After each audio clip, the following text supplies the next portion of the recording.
داداش خوبی؟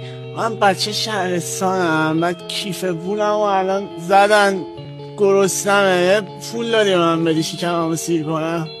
دمت گرم، مشتی هستی. سپر شفیعی نشناختی؟ نه.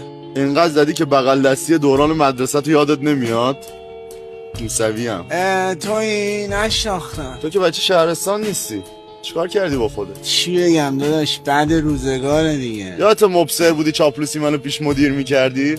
این قدم لم دادی آخر اخراجم کردم. آره یادمه. بابام همیشه بهم میگفت با همه خوب باش، بذار وقتی اسمت میاد یاد خاطرات خوبت بیفتن. زندگی بالا و پایین داره، ولی ذات آدم فروشا هیچ وقت تغییر نمیکنه.